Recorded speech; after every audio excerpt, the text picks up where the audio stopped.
All right, y'all. So I'm here for Love and Hip Hop Atlanta. This is season 7, episode 4. Um, as you guys know, I'm sick. So, like I said yesterday, if I'm coughing and sneezing throughout the video, I apologize in advance. Okay. So, the episode, it starts off with a shooter. He has some of the guys come together or whatever. I'm not quite sure where they were at. I'm not sure if they were like in a restaurant or something, but he's talking about his son and the whole situation with gun violence and black on black crime, and Kirk is there, and then Scrap De Leon's brother Sass is also there, and the guy that played Biggie and Notorious was there or whatever, and some other people were there. Um and this situation, I guess, gave Kirk all of a sudden a revelation about him needing to be in Cannon's life or whatever. Tobias, Tokyo Vandy's boyfriend, he shows up, and Kirk is saying how he feels as though the kids out here don't respect the OGs anymore and their opinions, and it's all about popping pills and doing all this other stuff, and what they see on TV. Shooter, he talks about Sierra and how he hasn't heard from her since the funeral. Now, you guys remember last week that Sierra said that she has been trying to reach out to him or whatever, but he's been kind of pushing her away. So somebody lying here, okay? So then we have Tommy. She meets up with her mom, Samantha, to apologize about the whole situation between her and Versace. And Samantha, she still wants them to try to sit down and have a conversation, yada yada yada. Tommy is still blaming Versace for getting her locked up, and I ain't speak too much on it, during the first episode when her and Versace had their situation. But it's like, I mean, come on, Tommy. You did go up to the girl job and everything, woo to woo to woo. So, I mean, what did you expect to happen? You can't sit up here and like, Tommy does have a way of sitting up here trying to blame everybody for her problems, but her own, but her own self. You feel what I'm saying? So, I don't know, like, you know what I mean? But she can't keep on, going on like this. But anyways, yeah, she feels as though she needs an apology from Versace and everything for getting her locked up or whatever. And it's like, I mean, you guys remember Versace said that she didn't get Tommy locked up, that the people whoever probably called the police on her and everything. So why did she have to apologize about some shit, especially when you showed up to her job on whatever you was on? So anyways, Samantha is like, okay, well, I could get her to sit down and apologize to you, but I also want to do a family portrait or whatever. And Tommy is like, if she apologizes, I'll consider doing the family portrait. So then we have Kirk. He sits down with Jasmine at his lawyer's office. And Jasmine, she's just trying to figure out why he hasn't been there for Cannon and this, that, and the third. And Kirk is like, I mean, when I first found out and everything, I still, that's why, I put things in place so you guys will be taken care of financially and everything. And she's like, it's more than just money though. You need to be there and everything. And, Kirk understands that or whatever, but he just doesn't want it to be no drama with, Rod and the other girl that, Jasmine was in a relationship with last year. Jasmine says that she's no longer in that three-way relationship or whatever. So she's like, do your kids know about him, about, Cannon or whatever? And, he's like, yeah, and she's asking him how they feel about it. And he's like, well, Kelsey feels the type of way. You know what I'm saying? Like, they all do want to meet him, but you can't be popping up at press or whatever looking for Rasheeda and everything. Like, she's still dealing with this situation, and for you to come up there, it's embarrassing for her. You know what I'm saying? And Jasmine says that really wasn't her intentions or whatever, to try to embarrass her or make her feel even more bad about the situation. She just wanted to really apologize to Rasheeda or whatever for everything. And Kirk is like, listen, you can't rush that whole, apology shit. Just let me for, just let me facilitate that situation and take care of, my household or whatever. So I'm like, okay, they, I mean, that's, this storyline is real or whatever. I'm like, okay, Kirk trying to, uh, make some strides, I guess. But anyway, so then we have Carly. She's with Sean Garrett. He's playing the piano and singing to her or whatever, this, that, and the third. She starts talking about how she's been trying to be there for Sierra and the whole situation with, Shooter's son or whatever. And, in the funeral and all of that. And then, Sean Garrett, he starts to talk about how he lost his mom to cancer and everything. And, his parents, they were always together, so he grew up in a two-parent household. And so, Carly is like, well, my dad, I didn't have a two-parent household. My dad left when I was 2 years old. And he never had a relationship with me. And then one day recently, I got a call from the hospital about him having a heart attack and everything. And, luckily he pulled through, but the doctor, also says that he has cancer. And I'm just like, oh man, ugh.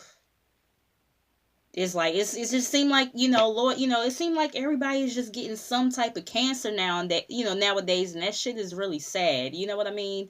But, anyway, so, he moved to Florida by himself or whatever. And I'm just like, damn, so I wonder, I don't know if they said it in the show. I don't think they did. But I wonder who found him, or, where was he at or whatever when he had the heart attack and everything. You know what I mean? Him being down there by himself and not having no type of family or whatever. But yeah, so he wants, her to take care of him and everything. And, she's like, how did God, place this situation into my life when he never did anything for me? And Sean is telling her not to look at it like that.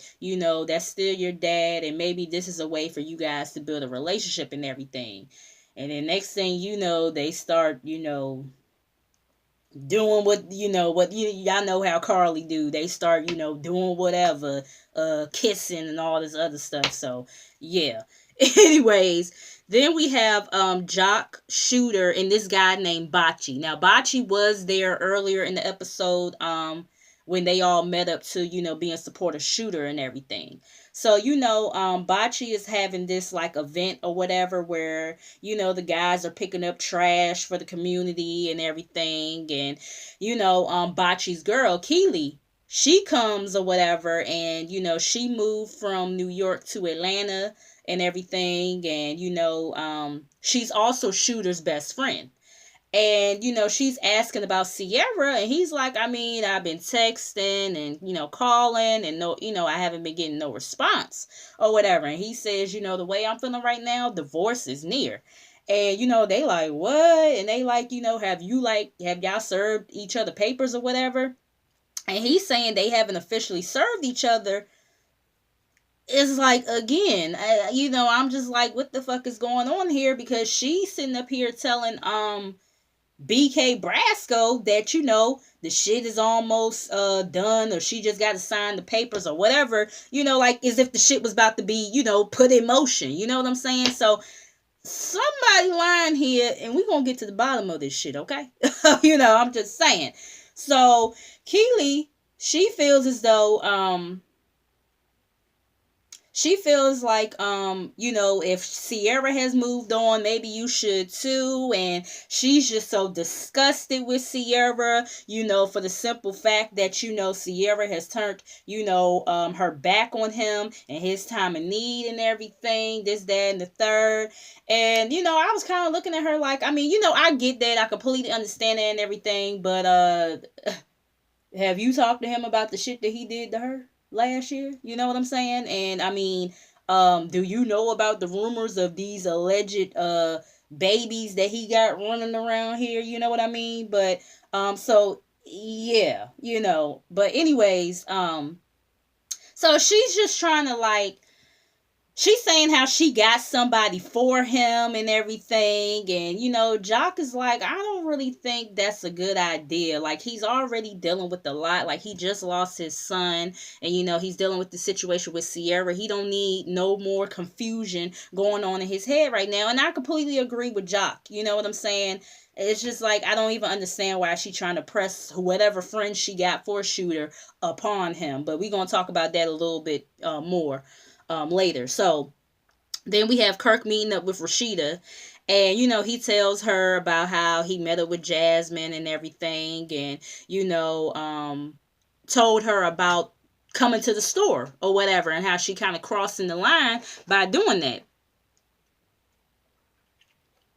And Rasheeda is like, well, what was her point for coming up there? And he's like, Jasmine just pretty much wanted to apologize for everything or whatever. And Rasheeda, she ain't really, here for all that. Jasmine stay over there and Rasheeda stay over here. She ain't really here for the shit. But Rasheeda does want, Kirk to be involved in Cannon's life. Just like how he's involved with all his other kids, she wants him to be involved with Cannon as well. And for him to have the luxury of him being a good dad, just like all his other kids have the luxury of him being a good dad. You know what I'm saying? So, he puts out there that, he has like this workout, deal for her to do like a workout video or whatever. And she's like, wait a minute, how you sitting up here doing shit and not telling me about it? Like, I mean, you sitting up here doing some sneaky shit. Like, you need to tell, you need to be open with me about everything, including business. Like, you just putting, me in some shit and I didn't agree to it. You know what I'm saying? And, but she says that she will consider the offer. He sent some paperwork or whatever. She'll consider the offer and everything. And he's like, he's trying to slide this shit up in here, talking about something. Well, speaking of considering things, would you consider me moving back in? We work better together under the same household. And she like, nigga, no. Okay, pretty much like, nigga, no. Like, like now you doing a little bit too much now. So anyways, then we have the family portrait with Tommy's family. Sam, she decides that she's going to kill two birds with one stone and have Versace apologize at the photo shoot. And I said, now you just opened up a can of worms that didn't need to be opened, okay? So it's a 70s, they're doing like a 70s theme for the portrait or whatever. Tommy, she arrives. She's been drinking, and you can hear it in her voice. She's not feeling it. Versace tries to approach her, and you could see the look in Tommy's eyes looking at her like, oh, bitch, you trying to step up or whatever. But Versace is like, no, I'm sorry. In the confessional, Tommy is saying how she felt ambushed or whatever, this, that, and the third. And, Tommy starts going off like she about to fight and all this other stuff. And, then Tommy starts going off on her mom because her mom is trying to calm her down. And, Versace is trying to apologize to her or whatever. But she feels as though Tommy should apologize too. And Tommy is like, never, bitch. You'll never get an apology from me or whatever. This, that, and the third. And Versace is like, okay, well, I ain't about to kiss your motherfucking ass. I tried and everything. And, Tommy feels as though the apology wasn't genuine, and she starts going off on her mom and calling her a bitch, and they calling each other bitches, and oh my god. And I remember last year when Tommy and her mom was going through their issues and calling each other bitches, and for them to be back at this place, it's just, I know that Tommy has her issues with her mom and everything, but for her to just so easily be able to call her mom, out her name like that, and then her mom, reciprocating the feeling by calling her, a bitch back too. And it's just like, I just don't understand this shit with Tommy. Tommy is going to have to do something different, because I did read on Famulous that apparently she got beat up by somebody in the studio. I don't know how true it is, but it's like, yeah, you got to do something different here, because this volatile behavior that you presenting all the time is not cool. Like, I understand you felt ambushed or whatever, and I feel as though Samantha shouldn't have did that, especially knowing how you are. But at the same time, Tommy, you're a grown ass woman, bruh. Like, you could have easily just, walked away or whatever. Well, I think she did try to walk away, but I think Samantha was trying to get her to come back. But I mean, fuck that. I would have kept on walking. You know what I'm saying? But even with her mom, telling her to, not leave and everything or whatever, Tommy didn't have to, do all that. She didn't have to do all that. It's like, you got two daughters here, Tommy. Like, you know what I'm saying? Like, just, yeah, I don't know. I don't know what to do with Tommy at this point. Anyway, so we have Bocce. He's having an event for Just Brittany. She's performing her song or whatever. I wasn't really paying attention, so I can't really give a real opinion on how I feel about the performance. But Jock is there, and he's pretty much babysitting Keeley, because she's known to kind of turn up at Bocce's events sometimes. And she's looking over at Bocce, talking to, these different females or whatever. She feels as though boundaries are being crossed. Chicks is putting their numbers in his phone. And she's like, listen, we haven't been in the same city for a year. But, if he's gonna, make this work or whatever between us, he gotta respect certain shit or whatever. She still feels some type of way about Sierra, and she's like, she hooked her homegirl up with, Shooter and everything. And, once again, Jock is like, I mean, it's more than just Sierra, like, he just lost his son and everything. And Jock feels as though it's just going to be more drama that is not needed. You know what I'm saying? But it seems like drama is Keeley's middle name, considering, the way she be turning up at certain events or whatever. And it's just like, yeah, like, why would you even put your friend on with Shooter knowing he has all of this baggage going on right now? You know what I'm saying? It's just whatever. So anyways, Bocce comes over, and he gives Keeley a kiss and everything. He's flirting with her or whatever, and he's like, I'll see you after the club and everything. And she's like, oh, you sure you're not going to see them girls that's behind us or whatever? And he's like, I'm working. And she's like, nah, because they all up in your phone and this, that, and the third. And he kind of getting turned on by her madness a little bit. You know what I'm saying? Typical of a nigga. They be getting turned on when you be mad and shit like that. But then she keeps on going on and on. And, he's like, so you gonna shut the whole club down because you mad and everything? She's like, yep, ain't nobody gonna have fun. And she just still popping off. And, she gets up to leave and saying, you better realize who you dealing with. And he's like, oh, I'll see you at home. And she's like, no, you better figure out who home you going to, because it ain't going to be mines and everything. And then she throws a drink on him, but it completely misses. Like, the glass kind of hit his chest or whatever, but none of the drink got on him and everything. So, yeah. So then we have, Carly. She's helping her dad out and everything. He's not really too keen on, like, moving with her or whatever yet. But she's glad that at least, he's visiting her for the moment. So she has two older sisters. One of her sisters is named Katrina. She comes over or whatever to kind of help out. Her other sister lives in New York. They're not as close. They all have the same dad, but they have different moms. And her dad wasn't in none of their lives. You know what I mean?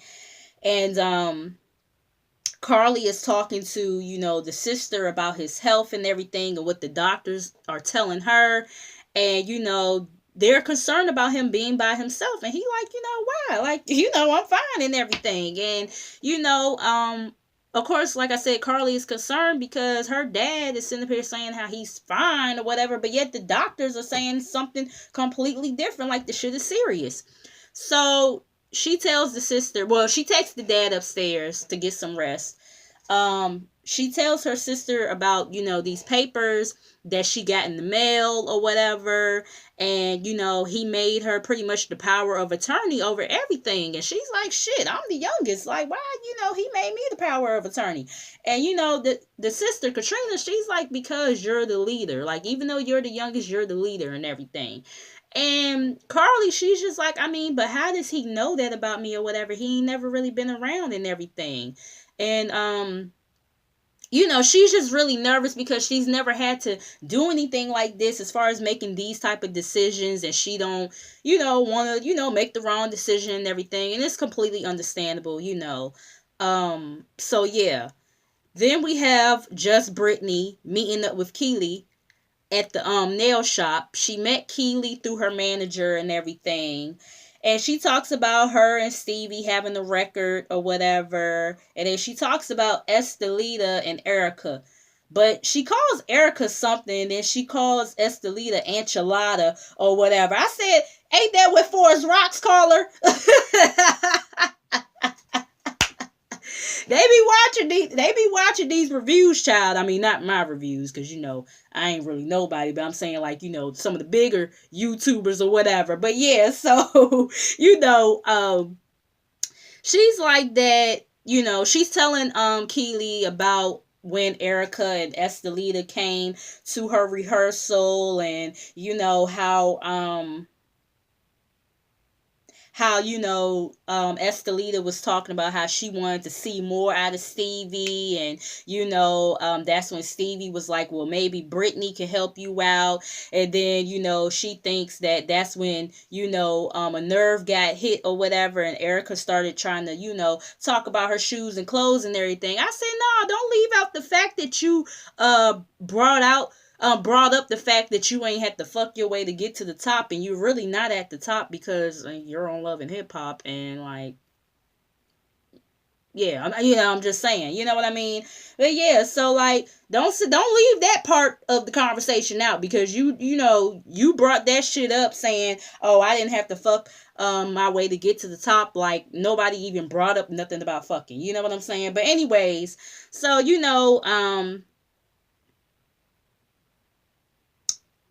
she's saying how, Stevie is not her manager, but he's trying to act like he is. And he sent some paperwork to her lawyers or, her team or whatever. And Keeley, she's like, well, maybe I need to talk to Stevie about being your project manager or whatever. And, Brittany is saying how Stevie invited her to like this mixer or whatever, but she kind of declined. But Keeley says, well, no, we could go, or whatever. And if drama comes, it is what it is and everything.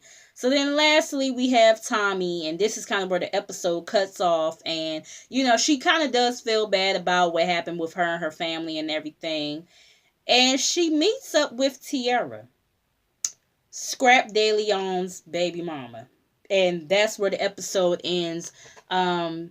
Make sure you guys like, comment, and subscribe. Make sure you guys come back. And I'll see you guys in the next video. All right, y'all. Bye.